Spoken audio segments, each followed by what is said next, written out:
At the airport, my daughter said, "My husband and I are flying business class, and your seat is in economy at the back of the plane. Be grateful you're even coming on vacation with us." She didn't know that I paid for all the tickets. I called the bank and... Good day, dear listeners. It's Clara again. I'm glad you're here with me. Please like this video and listen to my story till the end, and let me know which city you're listening from. That way, I can see how far my story has traveled. I used to think I had raised my daughter right. For 63 years, I had lived a modest but comfortable life in Seattle, working as a school librarian until retirement. My late husband Thomas and I had always believed in teaching Jessica the values of gratitude and humility. But somewhere along the way, something had gone terribly wrong. The signs had been there for months, perhaps even years. I just hadn't wanted to see them. Jessica had married Brandon 3 years ago, a corporate lawyer with slicked back hair and an expensive watch that he checked every 5 minutes. From the beginning, something about him made me uneasy. The way he talked about investments and net worth at family dinners.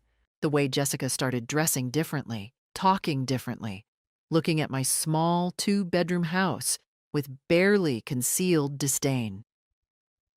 "Mom, you really should update this kitchen," she had said during her last visit, running her finger along my perfectly clean but admittedly dated countertop. Granite is so 2005. I had laughed it off then. But the comments kept coming, each one a small paper cut to my dignity. When Brandon got promoted to senior partner, things accelerated. Suddenly, Jessica was too busy for our weekly coffee dates, too busy to call. When she did visit, she spent most of the time on her phone, texting about charity galas and country club memberships. My daughter, the girl who used to bring me wildflowers from the park, now wore designer shoes that cost more than my monthly grocery budget. Still, I loved her.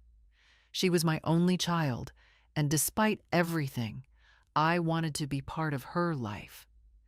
So when she casually mentioned they were planning a 2-week vacation to Hawaii in March, I had an idea. Thomas had left me a substantial life insurance policy when he passed 5 years ago. I had been saving it, living frugally on my pension. What better way to spend some of it than on making memories with my daughter? I spent weeks planning. I called the travel agency, booked a beautiful resort in Maui, arranged everything. 3 business class tickets, Jessica, Brandon, and me. It cost nearly $8,000, but I didn't care. I imagined us reconnecting, walking on the beach, laughing over tropical drinks. My treat, my gift to them. I wanted it to be a surprise. The day we were supposed to leave, I arrived at SeaTac Airport with my small rolling suitcase, my heart full of excitement. I spotted Jessica and Brandon at the check-in counter, dressed in matching linen outfits that probably cost more than my entire wardrobe. I approached them with a smile, ready to reveal my surprise. "Mom," Jessica said, barely looking up from her phone, "you're here." "Of course, sweetheart. I wouldn't miss this for the world." Brandon glanced at Jessica with an expression I couldn't quite read. Something passed between them, something cold. "Well," Jessica said, her voice taking on a tone I had never heard her use with me before. "Brandon and I are flying business class. Your seat is in economy, in the back of the plane." I stood there, frozen. The noise of the airport seemed to fade away. "What? You should be grateful you're even coming with us on vacation, Mom," she continued, not meeting my eyes. "We discussed this. We're paying for the nice seats because we work hard. You're retired. You don't need the extra legroom." My mouth went dry. Brandon stood beside her, nodding, his arms crossed over his chest like a bouncer at an exclusive club I wasn't allowed to enter. "Jessica, the economy section is in the back," she interrupted, waving her hand dismissively. "Near the bathrooms. You'll be fine. It's only 6 hours." Only 6 hours. In the back of the plane. while my daughter and her husband stretched out in business class. On a trip I had paid for with money my beloved husband had left me.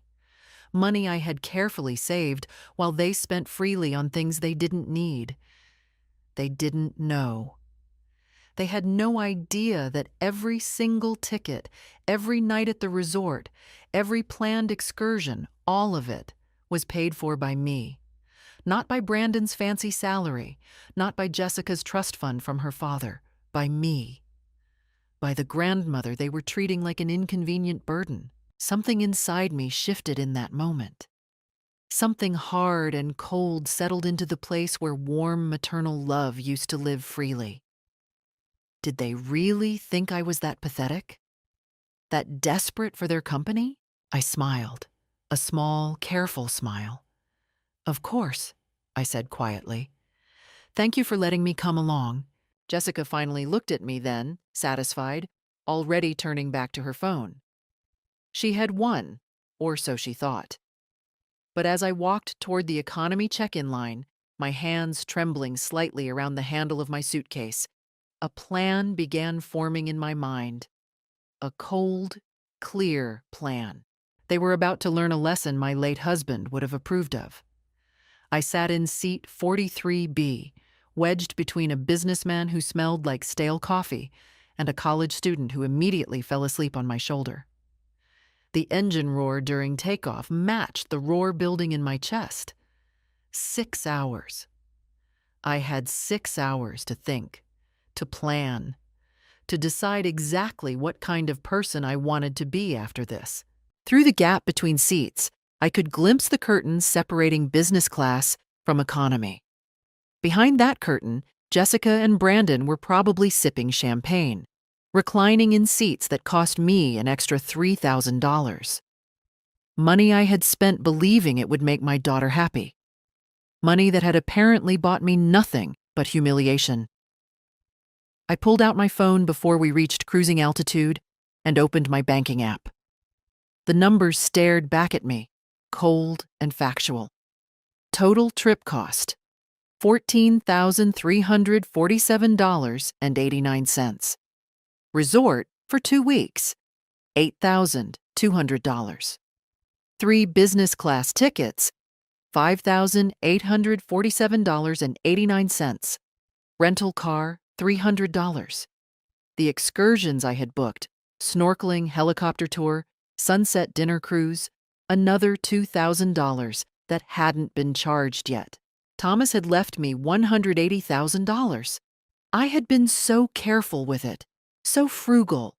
This trip represented nearly a tenth of my entire safety net. And Jessica thought I was some charity case grateful for scraps from her table? My hands shook as I did the math. If I canceled everything right now, I would lose the deposits, but save the bulk of it. The resort had a 48-hour cancellation policy for full refund minus a $500 processing fee. The excursions could be canceled any time before arrival. Even the return flights could be changed for a fee. But was that what I wanted? To run away? To let them discover the truth accidentally when they arrived at the resort and learned nothing was paid for? No. That wasn't enough. That was passive. That was what old, grateful, pathetic Grandma would do. A flight attendant passed by with the beverage cart, and I ordered tomato juice, my mind racing. I needed to be smart about this. Strategic. Jessica and Brandon had revealed who they truly were today, people who valued status and money above family, above decency. People who would humiliate an elderly woman at an airport check-in counter. What would Thomas say? I closed my eyes, remembering his face, his gentle wisdom. Margaret, he used to tell me, sometimes the kindest thing you can do is let people face the consequences of their own actions. The plane hit turbulence, and my tomato juice sloshed. The businessman beside me grumbled. But I felt strangely calm now, the fear transforming into something else, something focused. I opened my email and found the confirmation from Maui Grand Resort. Account number, reservation details, everything in my name. Margaret Patricia Henderson. Not Jessica Henderson Morrison, not Brandon Morrison. Me. My first plan crystallized. I would let them think everything was fine until we landed. Let them enjoy their champagne, their extra legroom, their smug superiority. Let them walk through that airport in Maui, collect their designer luggage, climb into the rental car that I had paid for, all the while believing they were the generous ones taking poor Mom on vacation. And then, at exactly the right moment, I would make one phone call. One simple phone call that would change everything. I pulled up my bank's customer service number. My finger hovered over the call button. Not yet. Not at 30,000 feet. But soon, very soon, Jessica and Brandon would discover what it felt like to have the ground pulled out from beneath them. The seatbelt sign dinged off. Around me, economy passengers shifted, trying to find comfort in spaces too small for human bodies. I thought of Jessica stretching out in her lie-flat seat. Did she feel any guilt? Any shame? Or had she convinced herself that this was somehow fair, somehow justified? I opened a new note on my phone and began typing. Things to cancel. Resort reservation, wait until check-in time. Rental car, wait until they arrive at counter. Return flights for J and B, change to economy or cancel entirely. All excursions under their names, asterisk. Things to keep. My return flight, change to business class, new accommodation for myself, smaller hotel, something modest. The student next to me snored loudly. The businessman's laptop screen showed spreadsheets and profit margins. And I sat there, a 63-year-old retired librarian, planning my daughter's financial humiliation with the cold precision of a chess master. Was I being cruel? Perhaps, but cruelty required malice, and I felt no malice, only clarity, only the firm conviction that some lessons can only be learned through consequences. The flight attendant's voice crackled over the intercom. 4 hours and 20 minutes to Maui, 4 hours and 20 minutes until everything changed. I smiled to myself and closed my eyes, finally able to rest. We landed in Maui at 3:47 p.m. local time. The Hawaiian sun hit my face as we descended the stairs to the tarmac, and for a moment, I almost forgot why I was angry. The air smelled like flowers and ocean salt. Paradise. A paradise I had paid for. Jessica and Brandon emerged from business class looking refreshed, glowing. Jessica had changed into a flowing white sundress. Brandon wore aviator sunglasses and a polo shirt with the collar popped. They barely glanced back as I struggled down the narrow aisle with my carry-on. "Mom, hurry up," Jessica called from the bottom of the stairs. "We want to get to the resort before the sunset welcome reception." The sunset welcome reception, the one I had specifically requested when booking, the one with champagne and fresh poke and a traditional Hawaiian blessing. For me, to celebrate my surprise gift to them, I descended carefully, taking my time. Let them wait. At baggage claim, Brandon checked his phone constantly, sighing with impatience. "The car rental place closes the premium counter at 6, he said to Jessica. "We need to move." "Mom, can you grab our bags when they come out?" Jessica asked, not asked, commanded. "We're going to get in line at the rental counter." I watched them walk away, hand in hand, Jessica's sundress floating behind her like she was in a resort commercial. Two people who thought they owned the world because they had money. My money, as it turned out. I pulled out my phone and found a quiet corner by the restroom. My hands were steady now, completely steady. First call, Maui Grand Resort. "Aloha, this is the Maui Grand Resort. How may I help you?" "Yes, this is Margaret Henderson. I have a reservation starting today. Confirmation number GH847293. Keys clicking. Ah, yes, Mrs. Henderson. We have you in an ocean view suite for 14 nights. We're so excited to welcome you. Will you be arriving soon? Actually, I need to make a change to my reservation. Of course. What can I help you with? I took a deep breath. Point of no return. I need to remove 2 guests from my reservation. Jessica Henderson Morrison and Brandon Morrison. It will just be me staying. A pause. Oh, I see. May I ask? Will you still need the suite, or would you prefer to downgrade to a smaller room? I could offer you a lovely garden view room at a reduced rate. The suite is fine, I said. I like space. Absolutely. Let me just update this. And the credit card on file remains the same? Yes. Everything stays charged to my card. Perfect. Mrs. Henderson, I do need to inform you that there were 2 additional names listed as authorized guests on this reservation, Jessica Morrison and Brandon Morrison. I'm removing them now from room access and resort privileges. They will not be able to charge anything to the room or use the amenities under this reservation. Music to my ears.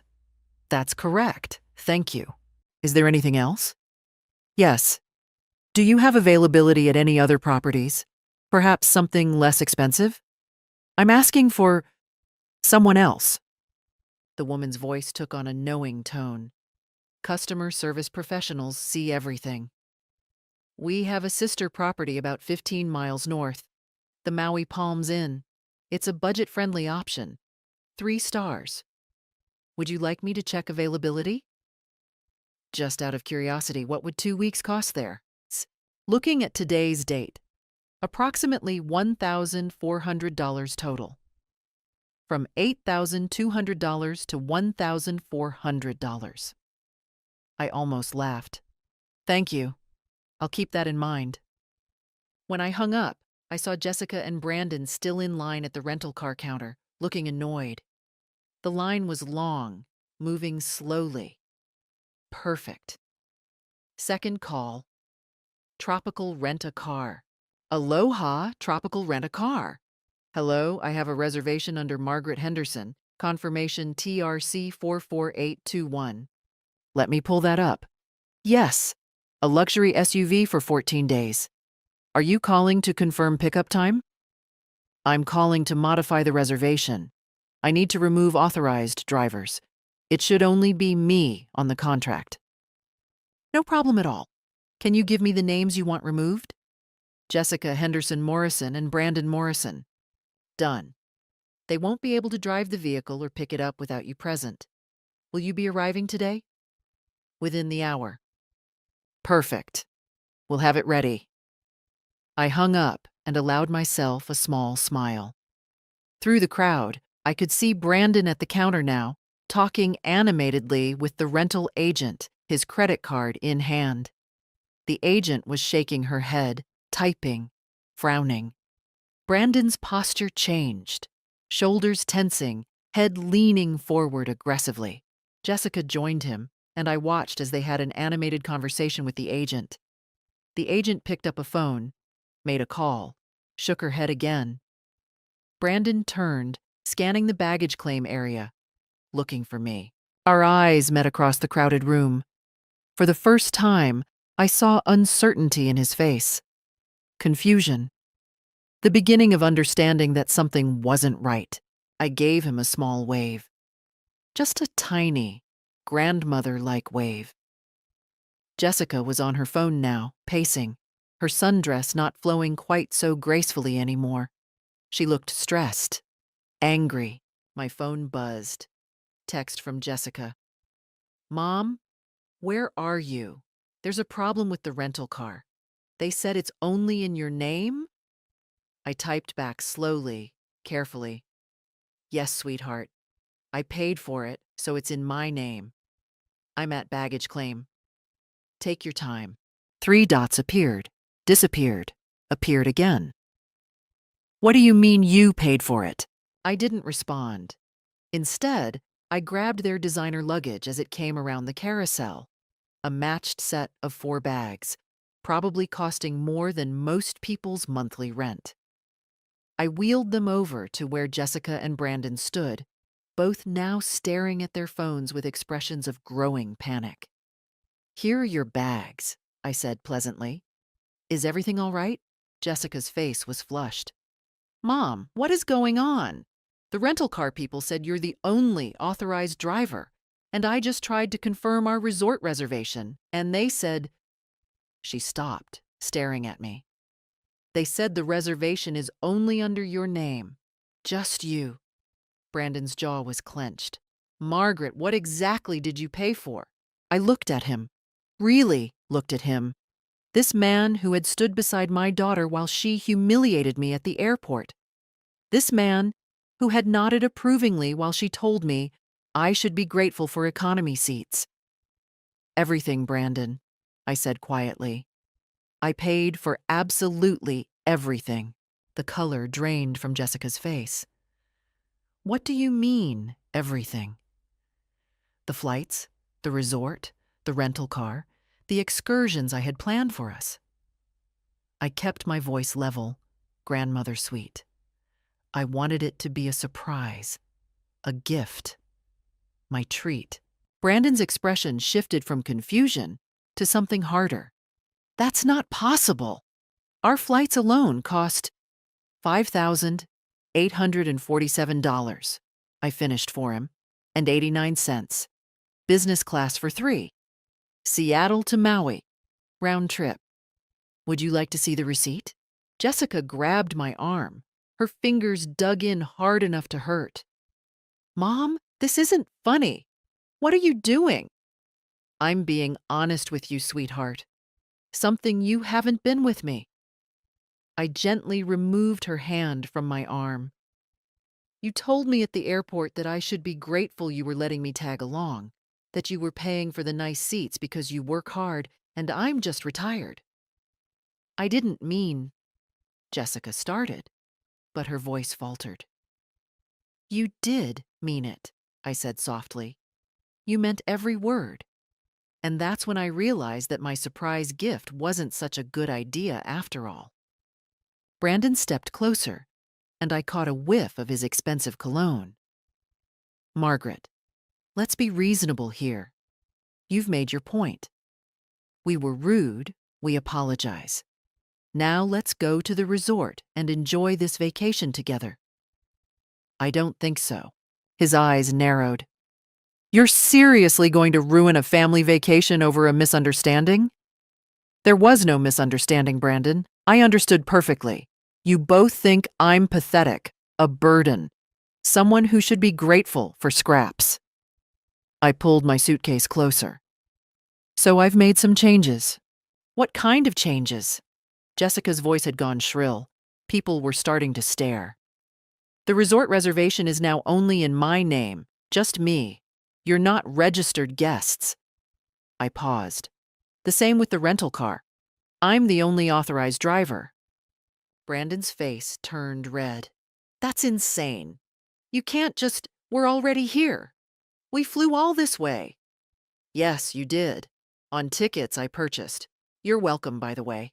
Jessica's eyes filled with tears, but they looked like angry tears, not sad ones. "So what are we supposed to do? Sleep on the beach?" "There are plenty of hotels in Maui. I'm sure you can afford something nice with Brandon's big promotion salary." I started walking toward the exit. "I recommend the Maui Palms Inn. I hear it's budget-friendly." Brandon moved to block my path. A security officer nearby straightened up, watching. "You're not going anywhere until we sort this out." "Am I being detained?" I asked, loudly enough for the security officer to hear clearly. The officer started walking over. Brandon stepped back immediately, hands raised. "Mom, please," Jessica hissed. "Don't do this. We're family." Family. I let the word hang in the air. Family doesn't humiliate each other in airport terminals. Family doesn't assign each other to seats in the back by the bathrooms while enjoying champagne in business class. Family doesn't treat each other like inconvenient charity cases. We'll pay you back, Brandon said quickly. For everything, every dollar. Just let us. I don't want your money. I looked at Jessica, my only daughter, the child I had rocked to sleep and helped with homework, and walked down the aisle at her wedding. I wanted respect. I wanted to be treated like a human being. I wanted my daughter to remember where she came from. Jessica's tears were falling now. I'm sorry, okay? I'm sorry. Is that what you want to hear? I want you to mean it. I turned to continue toward the exit. The resort has my number if you need to reach me. Enjoy your vacation. You'll regret this, Brandon shouted after me. You think you can manipulate us like this? We'll contest the charges. We'll call the credit card company. I stopped and turned back. The charges went through 3 weeks ago, Brandon. All paid in full. Check with Chase Bank if you'd like confirmation. I smiled. I'm sure as a lawyer you understand that, legally, I can modify or cancel services I've purchased at my discretion. His mouth opened and closed like a fish. Jessica grabbed his arm. Brandon, call your parents. Call them right now. We need money for a hotel. I walked away, my small suitcase rolling smoothly behind me. Behind me, I could hear Jessica on the phone, her voice desperate and young, explaining to her father-in-law that they were stranded in Maui, that her crazy mother had done something insane. The automatic doors opened, and warm Hawaiian air embraced me. My hands were shaking again, but not from fear. From adrenaline. From the sheer, overwhelming reality of what I had just done. I had just cut off my daughter in paradise. At the rental car counter, the agent who had dealt with Brandon earlier smiled at me. Mrs. Henderson, your luxury SUV is ready, right this way.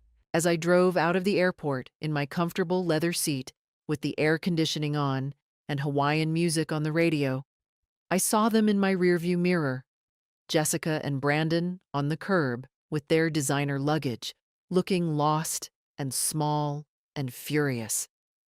I drove to the Maui Grand Resort, checked into my ocean view suite, and locked the door behind me. Then I sat on the bed and cried for 20 minutes.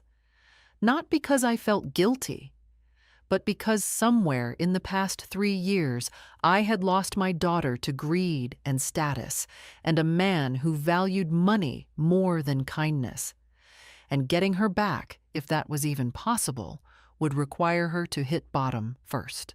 I ordered room service, took a sleeping pill, and slept for 14 hours straight. For the next 3 days, I didn't leave my suite except to sit on the balcony and watch the ocean. I needed time. Time to process what I'd done. Time to prepare for what came next. Because I knew Jessica and Brandon, and I knew they weren't done fighting.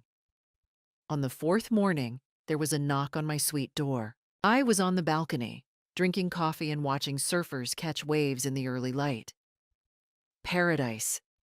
Even in my emotional turmoil, I couldn't deny this place was beautiful. I had chosen well. Through the peephole, I saw a delivery person holding an enormous bouquet of tropical flowers, birds of paradise, orchids, plumeria. The card was visible even from a distance, tucked in the front. Mom. I opened the door and accepted the arrangement.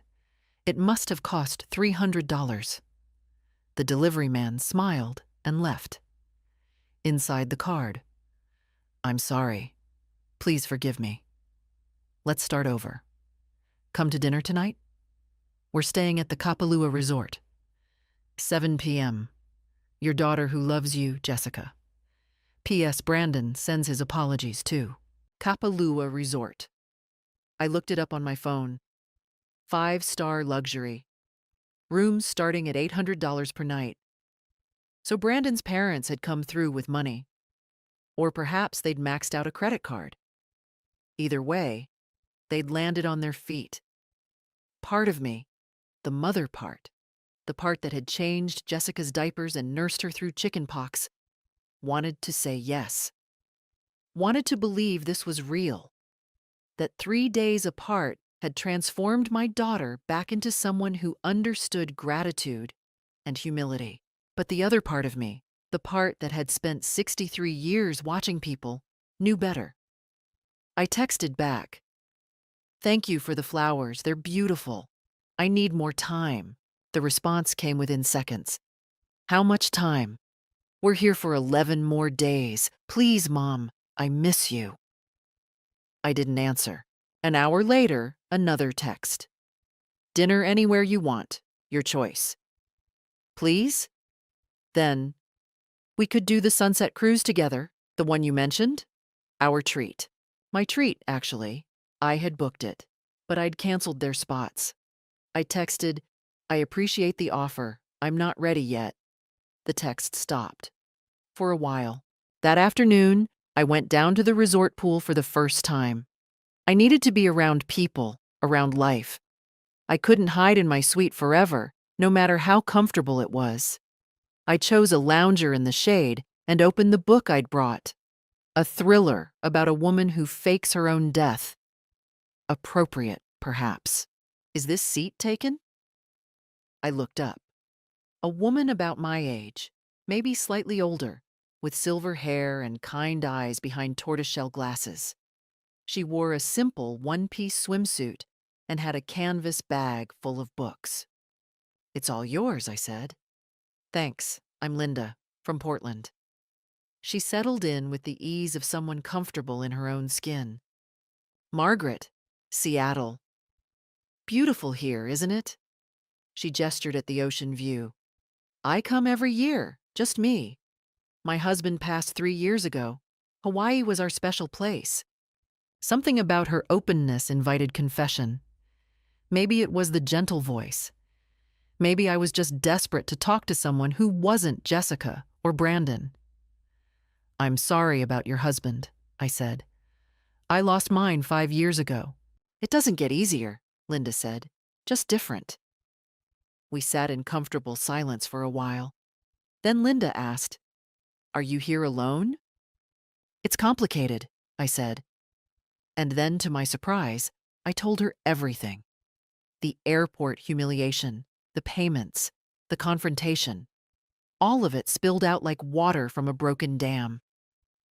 Linda listened without interrupting, her expression shifting from sympathy to understanding to something like respect. When I finished, she was quiet for a moment. Then she said, "Good for you." I blinked. "What?" "Good for you," she repeated firmly. "Margaret, I have 3 children. I love them desperately.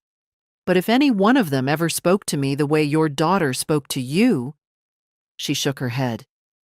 "Some people need to learn that respect isn't optional, that kindness isn't weakness." "You don't think I'm being cruel?"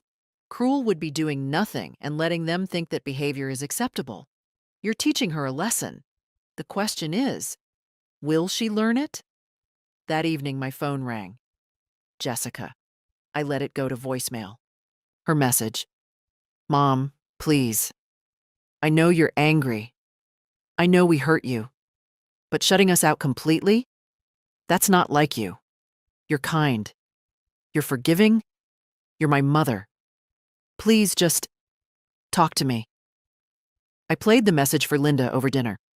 We decided to eat together at the resort restaurant. 2 widows enjoying fresh fish and good wine. Linda frowned. "She's pushing your buttons." "That's not like you." "You're kind." "She's trying to manipulate you into being who she wants you to be, someone she can take advantage of." "Or maybe she's genuinely sorry," I said, though I didn't quite believe it myself. "Margaret." Linda put down her fork and looked at me seriously. "In my experience, real apologies come with changed behavior, not expensive flowers and guilt trips. Has she acknowledged what she did wrong? Has she asked what she can do to make it right? Or is she just sorry she got caught?" I thought about the texts, the dinner invitations, the hour treat offer for an excursion I had originally paid for. The latter, I admitted. Then you hold your ground, Linda said. You're not being cruel. You're being wise. That night, I slept better than I had in days. Having someone in my corner, someone who understood, made all the difference. I had found my social support in an unexpected place. A stranger who became a friend over shared loss and shared wisdom. And I was going to need that support, because I knew Jessica and Brandon weren't done trying. On day 7, they showed up at my suite. I had just returned from a morning snorkeling excursion with Linda. My new friend had convinced me to stop hiding and actually enjoy the vacation I'd paid for. We'd seen sea turtles and tropical fish, and I'd felt almost peaceful for the first time since arriving. Then I opened my door and found Jessica and Brandon standing in the hallway. "The front desk called you," Jessica said accusingly. "They said we were here. Why didn't you come down?" I had ignored the call. I was getting dressed. "How did you know which suite?" "I told them I was your daughter and that it was a family emergency," Jessica said, pushing past me into the room. Brandon followed, closing the door behind them.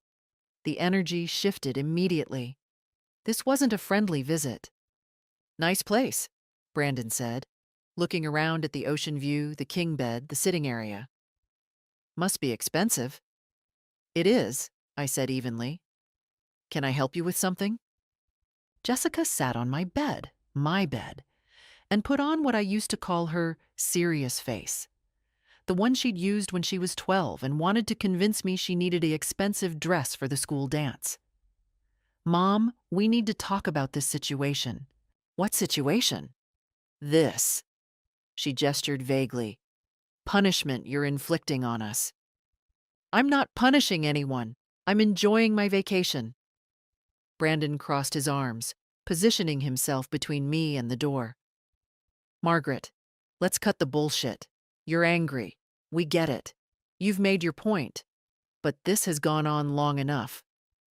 "Brandon—" Jessica started, but he held up a hand. "No, Jess. Let me handle this." He turned to me with his lawyer face on.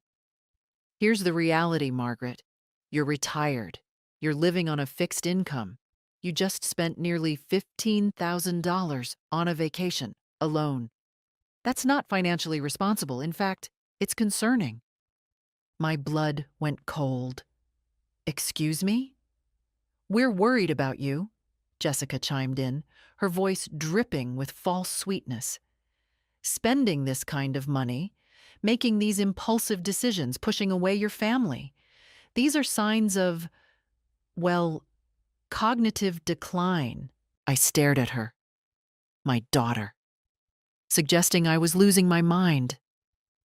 "We've been talking," Brandon continued smoothly, "and we think you might need help. Professional help. Managing your finances, making decisions. Jessica has been researching conservatorship options." "Conservatorship?" The word came out sharp as a knife. "It's for your own good," Jessica said, standing up. "We can't just stand by while you throw away Dad's life insurance money on spite vacations and—" "Get out." They both froze. "Get out of my suite, now." "Mom, you're not hearing us," Jessica said, her mask slipping. "We're trying to help you, but if you won't accept our help willingly, we have options. Legal options." "Are you threatening me?" I felt strangely calm, eerily calm. Brandon stepped closer. "We're offering you a choice, Margaret. You can come to dinner with us tonight. We can work this out like adults, and we can all salvage this vacation, or—" He paused dramatically. "Or we can pursue legal channels to ensure you're properly cared for. A woman your age, making erratic financial decisions, showing signs of paranoia and spite. I'm 63, Brandon, not 93. Doesn't matter. The courts take these things seriously." His smile was ugly. "Especially when there's significant assets at stake. Jessica is your only heir. She has a duty to protect your estate. There it was. The truth. The mask had slipped completely off. They didn't want reconciliation. They wanted control. Control of me. Control of Thomas's life insurance money. Control of my house, my decisions, my life. Jessica was crying now, but they were manipulative tears. Mom, please. Just say you'll have dinner with us. Just say we can fix this. I can't stand the thought of having to take legal action against my own mother. I walked to the door and opened it. Get out. You're making a huge mistake, Brandon said, his voice low and threatening. You think you can embarrass us, humiliate us, and there won't be consequences? The only consequence I see is that my daughter revealed who she really is, and I'm grateful for that clarity. Jessica grabbed her purse, her face twisted with rage. Fine, fine. But don't come crying to us when you're alone and broke and you've alienated everyone who ever cared about you. I'll take my chances. They left, slamming the door hard enough to rattle the artwork on the walls. I stood there, shaking. Not from fear exactly, from adrenaline, from fury, from the sheer audacity of what they'd just attempted. Conservatorship. They had threatened me with conservatorship. I called Linda immediately. She came to my suite within 15 minutes, took one look at my face, and poured us both wine from the minibar. Tell me, she said. I told her everything, the threats, the implications of cognitive decline, the legal intimidation. Linda's expression grew darker with each sentence. Margaret, this is elder abuse. What they just did is legally considered elder abuse. They're bluffing, I said, though my hands were still shaking. They have to be.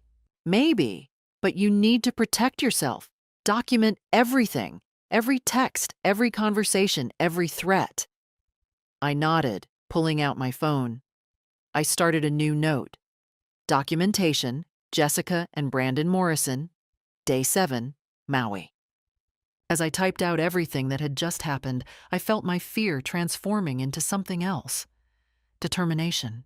Cold, hard determination. They wanted to play legal games. They wanted to threaten my autonomy, my dignity, my freedom. Two could play that game. And I had something they didn't. Moral high ground, clear documentation, and a very smart new friend who happened to be a retired family court judge. Linda, I said slowly, how would you feel about helping me make sure I'm legally protected? She smiled. It wasn't a warm smile.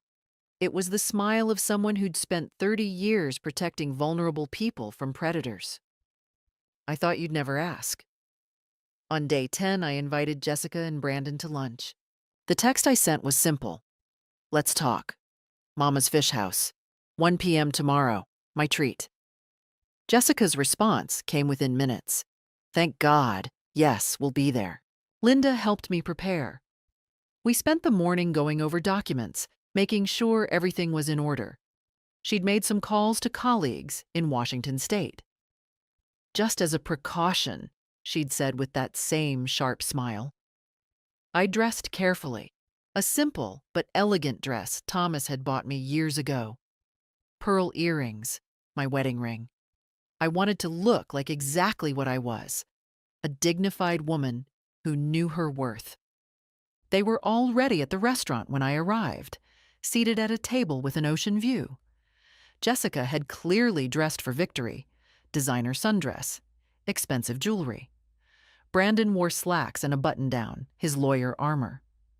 Mom! Jessica stood up and tried to hug me. I allowed it briefly. Thank you for coming, I said, sitting down. Of course, Brandon said smoothly. We're family. Family works things out. The server came and took our drink orders. I ordered water. I wanted to be completely clear-headed for this. So, Jessica said, reaching across the table for my hand. I didn't pull away. We've done a lot of thinking this past week. So have I said. We were hurt by what you did, Brandon started. But I held up my hand. Let me speak first, please. They exchanged glances but nodded. I took a breath. I've spent the last 10 days thinking about how we got here, about what I did wrong as a mother, about where things went off track. Jessica's expression softened. This was what she expected. My apology, my capitulation. And I've realized, I continued, that I enabled behavior that should never have been tolerated. I taught you, Jessica, that your comfort was more important than anyone else's dignity. I taught you that money equals worth. I failed you. Mom, no. Let me finish. My voice was steel wrapped in velvet. I failed you by not teaching you consequences, by always bailing you out, by prioritizing your feelings over basic human decency. Brandon's eyes narrowed. Margaret, I'm not finished. I pulled out my phone and set it on the table. I've documented everything that's happened this week, every conversation, including the one 3 days ago when you threatened me with conservatorship. The color drained from Jessica's face. That's not, we were just concerned, Brandon started. You threatened to have me declared mentally incompetent so you could control my finances.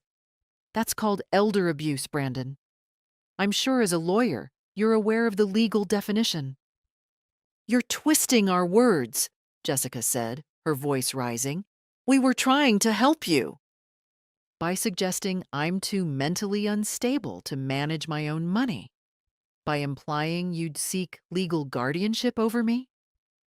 I pulled out a folder Linda had helped me prepare. I've consulted with a family court judge. I've documented the timeline. I've recorded the threats. Brandon's professional mask cracked. You recorded us without consent? That's illegal in some states. Washington is a 2-party consent state, I said calmly. Hawaii is 1-party consent. I was well within my legal rights to record our conversation in my hotel suite. I hadn't actually recorded it, but they didn't know that.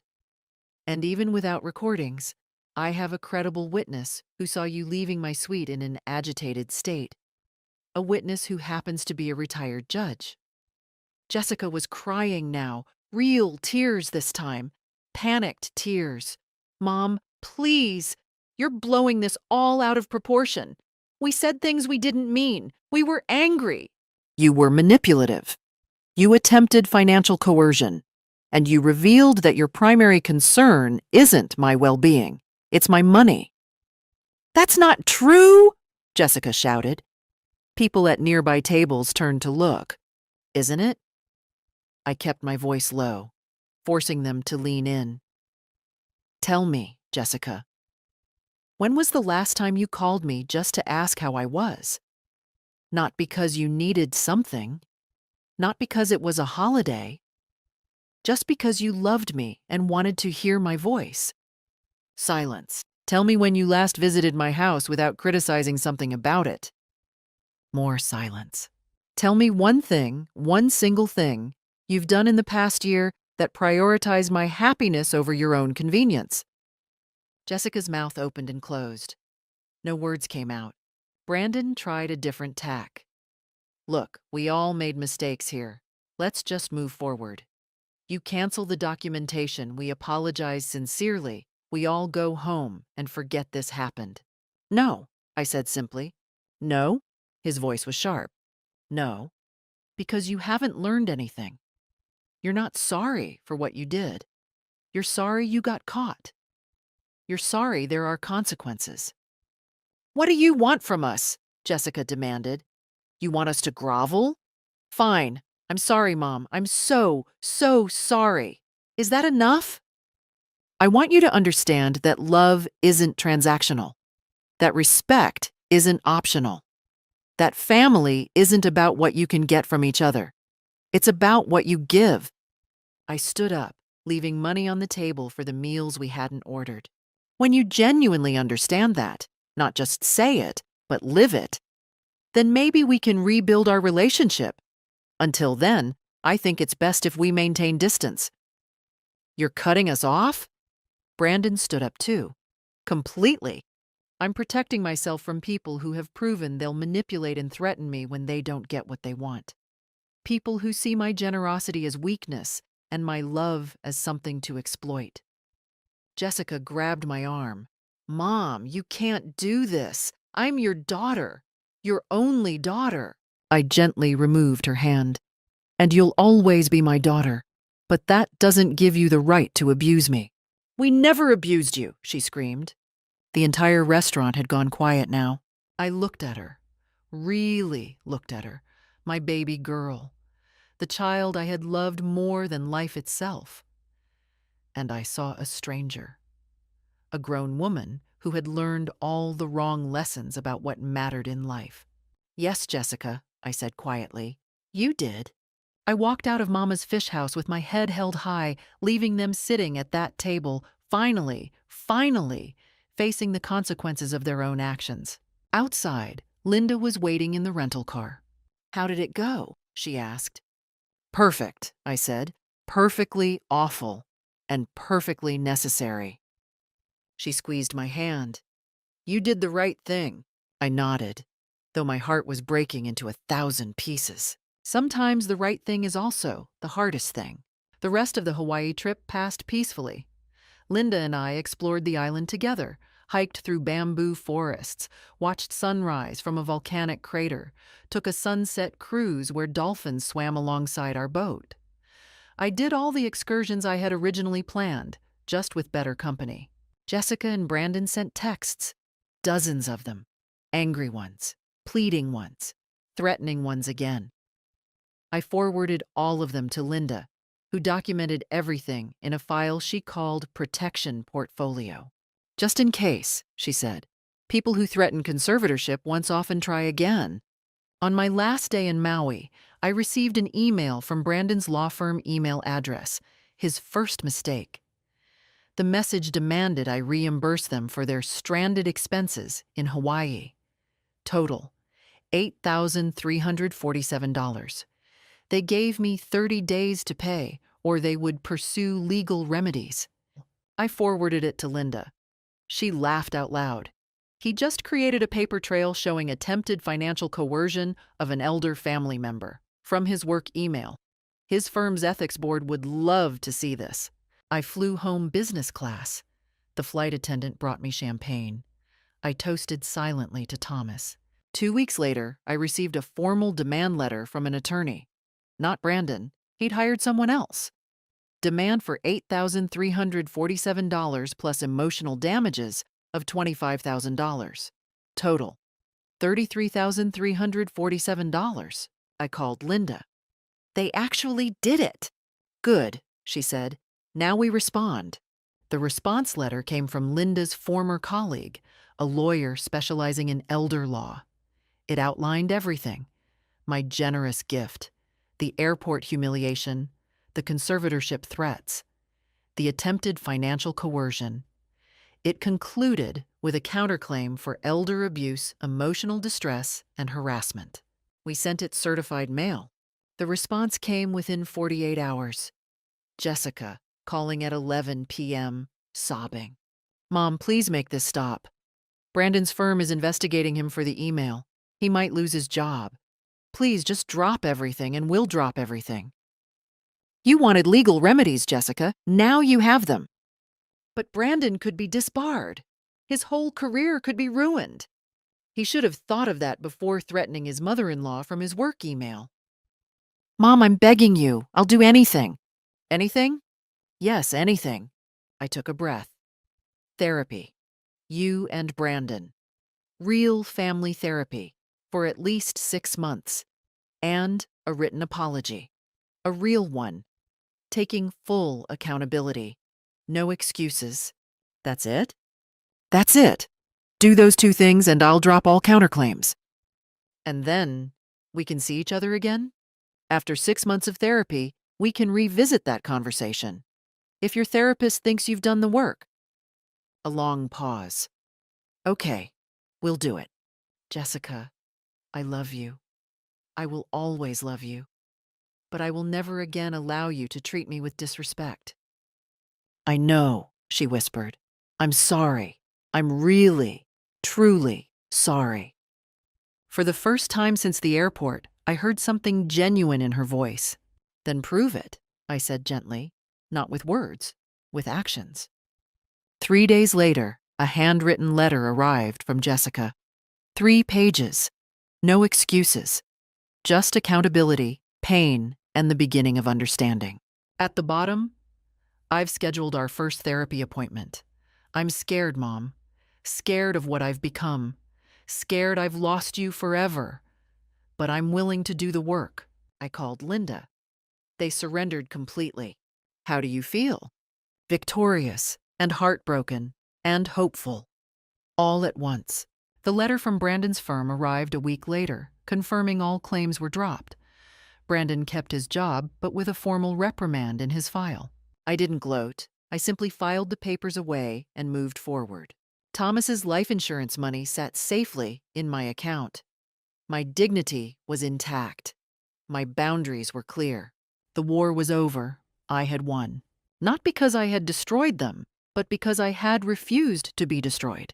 6 months passed. I returned to Hawaii twice more with Linda. The Maui Grand Resort staff remembered me, upgraded my room both times. My life transformed completely. I started a book club at my local library, joined a watercolor painting class, volunteered at a senior center, helping elderly people protect themselves from financial exploitation. My house became a gathering place for friends who valued conversation over expensive countertops. I invested Thomas's life insurance money wisely, but also enjoyed some: a new car, updated appliances, a library donation in his name. I felt free. Jessica and Brandon, meanwhile, were struggling. Her weekly therapy texts told everything. Dr. Martinez asked when I stopped seeing you as a person. I'm so ashamed. Brandon's firm cut his partnership timeline by 3 years. We had to sell the Lexus. We were living beyond our means. I saw you laughing with friends. You looked so happy, Mom. I realize how much of your light I'd been dimming. Brandon wasn't promoted. They downsized their condo. Their country club membership lapsed. For the first time, they faced real consequences. I didn't rescue her. The most loving thing was letting her learn. Month 7. Dr. Martinez says we might be ready for coffee, only if you're willing. I texted back. Coffee, public place, 1 hour. My life was beautiful now. And if Jessica could find her way back, that would make my victory complete. So that's my story. A grandmother who demanded respect and refused to be diminished. Here's what I learned. Love without boundaries becomes exploitation. Sometimes the most loving thing is letting someone face consequences. My daughter and I meet monthly now. She's humbler, more genuine. We're healing slowly. The real moral? You teach people how to value you by valuing yourself first. Never accept crumbs when you're offering a feast. What would you do? Forgive immediately? Hold firm? Cut ties completely? Share your thoughts in the comments. Sometimes we need to know we're not alone. Thank you for listening. May you always know your worth and have courage to defend it.